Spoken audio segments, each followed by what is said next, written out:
ராமநாதபுரம் மாவட்டம் திருவாடானை அருகே ஆக்கலூர் கிராமத்தில் புனித செபஸ்தியர் ஆலயம் உள்ளது. இந்த ஆலய திருவிழா மே 28ஆம் தேதி கொடியேற்றத்துடன் துவங்கியது. இதனைத் தொடர்ந்து ஒவ்வொரு நாளும் ஆலயத்தில் சிறப்பு திருப்பலி நவநாள் நிகழ்வு நடைபெற்றது.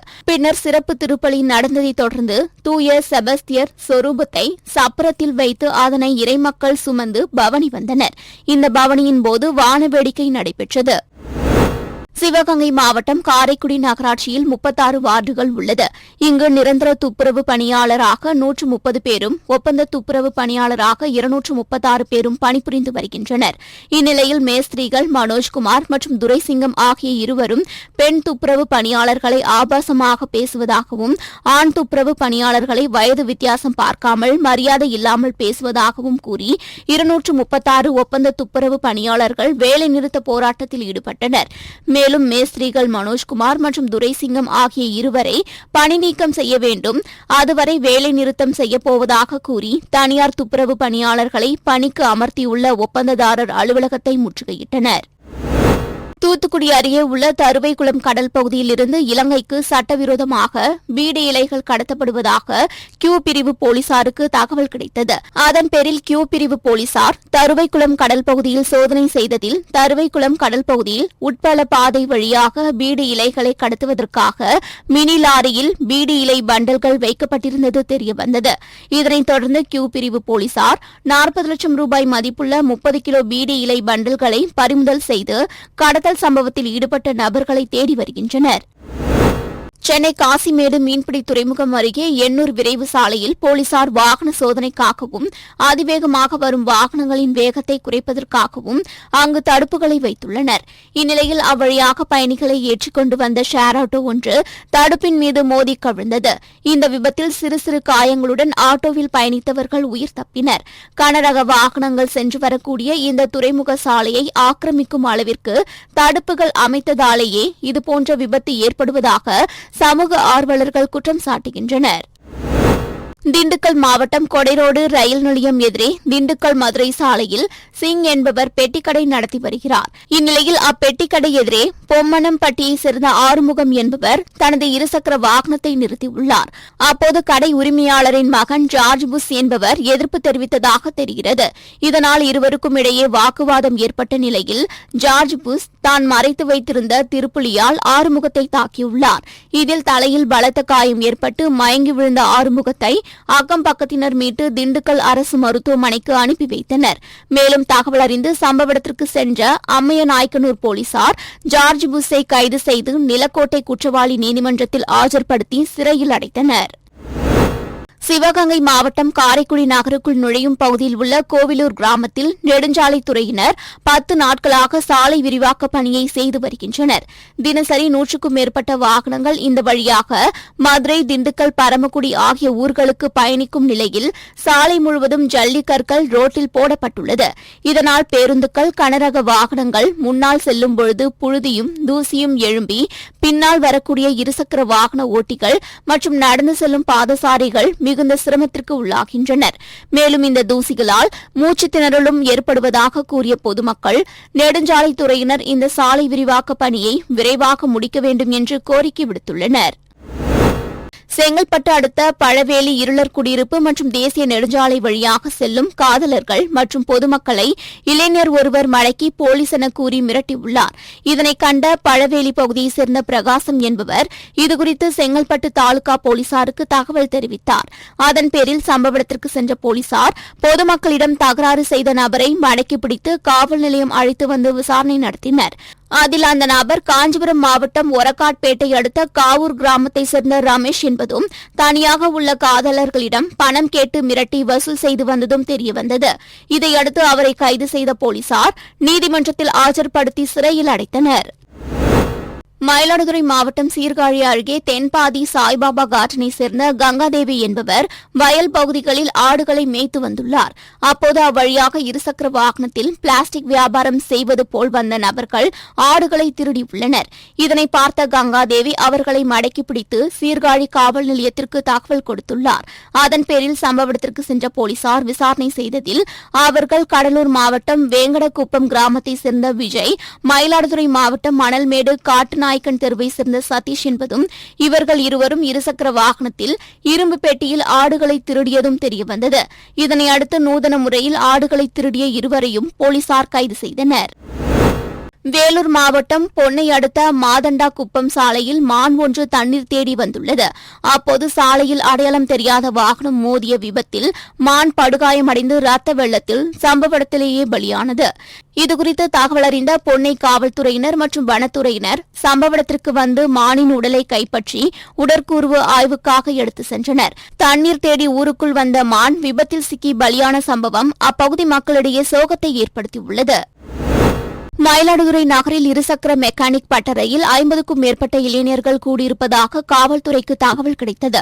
அதன் பேரில் அப்பகுதியில் ரோந்து சென்ற காவல்துறை துணை கண்காணிப்பாளர் திருப்பதி தலைமையிலான போலீசார் கேக் வெட்டி பட்டாசுகள் வெடித்து கொண்டாட்டத்தில் ஈடுபட்டிருந்த இளைஞர்களை காவல் நிலையம் அழைத்து சென்று விசாரித்தனர். அப்போது அவர்கள் இருசக்கர வாகனத்தில் சைலன்சர் பகுதியை மாற்றியமைத்து தடை செய்யப்பட்ட ஹாரன்களை அமைத்து பயன்படுத்தி வந்தது தெரியவந்தது. இதனையடுத்து 20க்கும் மேற்பட்ட இருசக்கர வாகனங்கள் மற்றும் ஒரு காரை பறிமுதல் செய்தனர். மேலும் இவர்களில் பெரும்பாலானோர் மாணவர்கள் என்பதால் அவர்களது விவரங்களை சேகரித்து வண்டி சாவிகளை வாங்கிக் கொண்டு பெற்றோரை அழைத்து வந்து உரிய விளக்கம் அளித்து செல்லுமாறு காவல்துறை அதிகாரி உத்தரவிட்டார். பாண்டிச்சேரி பகுதியில் இருந்து வைக்கோல் ஏற்றிக்கொண்டு ஓட்டுநர் சண்முகம் என்பவர் நாமக்கல் மாவட்டம் ராசிபுரம் அடுத்த நாரைக்கிணறு பிரிவு அருகே உள்ள 10க்கும் மேற்பட்ட விவசாயிகளுக்கு வைக்கோல் கட்டுகளை விற்பனைக்காக கொண்டு வந்துள்ளார். அப்போது நாரைக்கிணறு பிரிவு அருகே உள்ள மேட்டுப்பட்டி பகுதியில் சென்று கொண்டிருந்தபோது மினி லாரி அங்குள்ள மின்சார கம்பியில் உரசியதில் வைக்கோல் தீப்பற்றியுள்ளது. இதனை கண்ட ஓட்டுநர் வாகனத்தை நிறுத்திவிட்டு பார்த்தபோது காற்றின் வேகத்தால் தீ வாகனம் முழுவதும் மளமளவென பரவி வாகனத்தில் இருந்த 50,000 ரூபாய் மதிப்பிலான 6 டன் வைக்கோல் மற்றும் மினி லாரி எரிந்து நாசமாயின.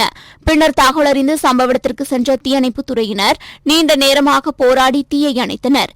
மேலும் சம்பவம் தொடர்பாக ஆயில்பட்டி காவல்துறையினர் விசாரணை மேற்கொண்டு வருகின்றனர். திண்டுக்கல் மாவட்டம் கொடைக்கானல் நகர் பகுதிகள் மட்டுமின்றி கிராம பகுதிகளிலும் தொடர்ந்து வனவிலங்குகளின் நடமாட்டம் அதிகரித்து வருகிறது. இந்நிலையில் அட்டுவம்பட்டி பகுதியில் தனியார் இடத்தில் வந்த காட்டெருமை ஒன்று அப்பகுதியில் இருந்த கிணற்றில் தவறி விழுந்துள்ளது. இதனை கண்ட அப்பகுதியில் இருந்தவர்கள் வனத்துறைக்கு தகவல் அளித்தனர். அதன் பேரில் சம்பவ இடத்திற்கு வந்த கொடைக்கானல் வனத்துறையினர் கிணற்றின் கரையோரத்தை அகலப்படுத்தி சுமார் 2 மணி நேர போராட்டத்திற்கு பிறகு காட்டெருமையை மீட்டனர்.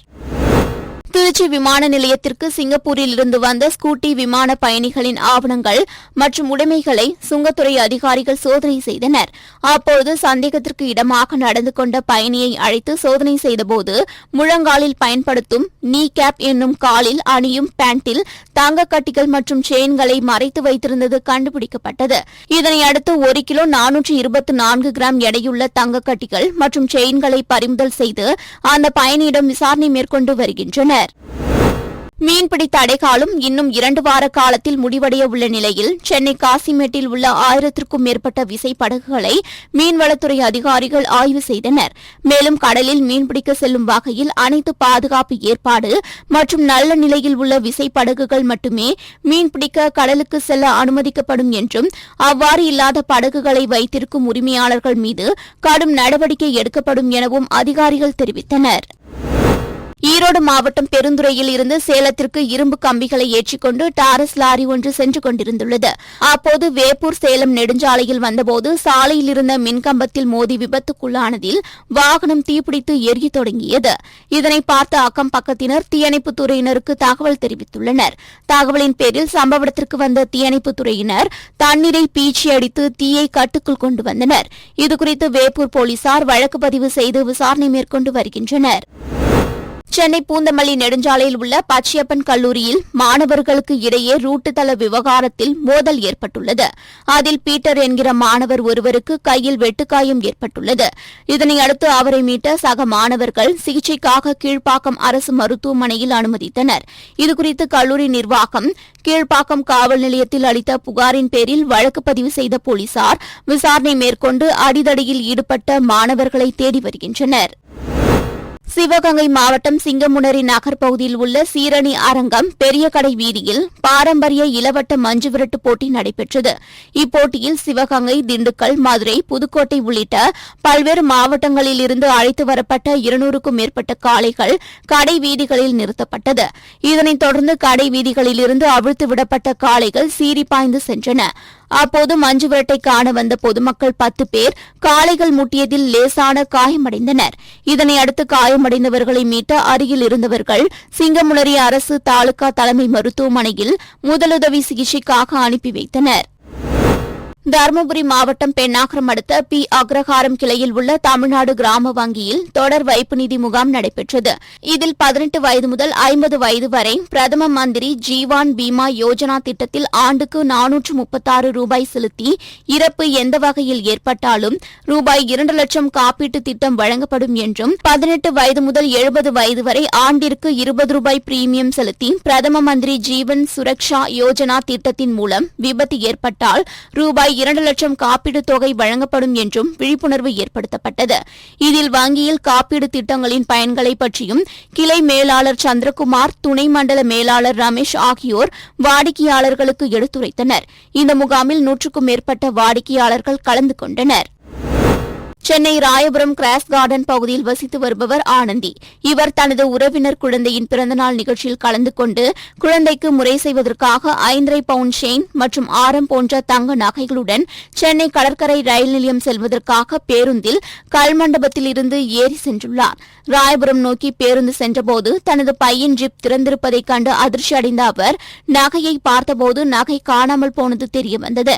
இதனையடுத்து உடனடியாக ஓட்டுநர் பேருந்தை நிறுத்தி ஆனந்தியை ராயபுரம் காவல் நிலையம் செல்ல அறிவுறுத்திய நிலையில் அங்கு ஆனந்தியிடம் புகாரை பெற்றுக்கொண்டு ராயபுரம் போலீசார் விசாரணை மேற்கொண்டு வருகின்றனர். மேலும் பேருந்தின் அருகில் நின்ற பெண் ஒருவர் தம்மை இடித்தபடியே வந்த நிலையில் அவர் ராயபுரம் பேருந்து நிறுத்தத்தில் இறங்கியதாக ஆனந்தி கூறியதை அடுத்து போலீசார் சிசிடிவி காட்சிகளை ஆய்வு செய்து வருகின்றனர்.